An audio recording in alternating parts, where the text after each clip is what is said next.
America Iran దేశాల మధ్య యుద్ధం ఆసియా దేశాలను అల్లకల్లోలం చేస్తోంది. ముఖ్యంగా ఈ విషయంలో క్రూడ్ ఆయిల్ సరఫరా దెబ్బతిని సంక్షోభంలో కూరుకుపోతున్నాయి చాలా దేశాలు. ఒక్క భారత్ మినహా మిగిలిన అన్ని దేశాల్లో ఏదోలా ఇంధన నియంత్రణ, పొదుపు చర్యలను చేపట్టాయి. ఓ రకంగా ఈ దేశాల్లో ఇప్పుడు ఆయిల్ లాక్డౌన్ నడుస్తోంది. ఇంతకీ ఏంటి oil lockdown? Watch the story.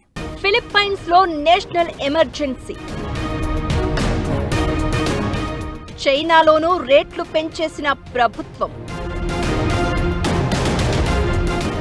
థాయిలాండ్లో బ్లేజర్లు వదిలేస్తున్న యాంకర్లు. శ్రీలంకలో పెట్రోల్ హాలిడే. మయన్మార్లో రోజు మార్చి రోజు పని దినాలు.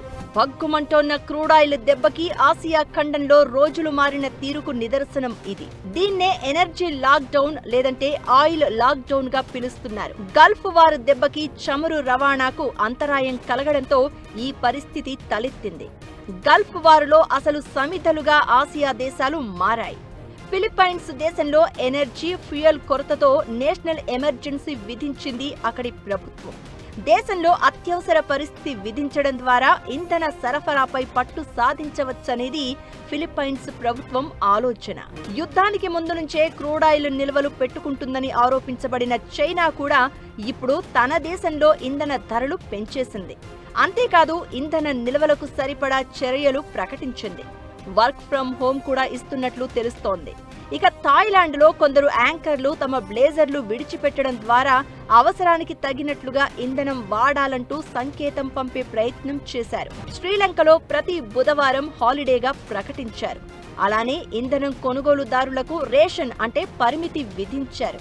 ఇక మయన్మార్ లో రోజు విడిచి రోజు పని దినాలను ప్రకటించారు.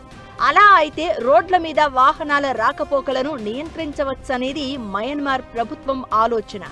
అసలే దివాలా అంచులో ఉన్న పాకిస్తాన్ కూడా తన వర్కింగ్ డేస్ ని వారానికి 4 రోజులకు తగ్గించింది. అలానే పవర్ కట్స్ కూడా పెంచేసింది. మరి ఇప్పటిదాకా ఈ దిశగా ఎలాంటి నిబంధనలు, నియంత్రణలు లేని దేశం భారత్ మాత్రమే అని చెప్పాలి.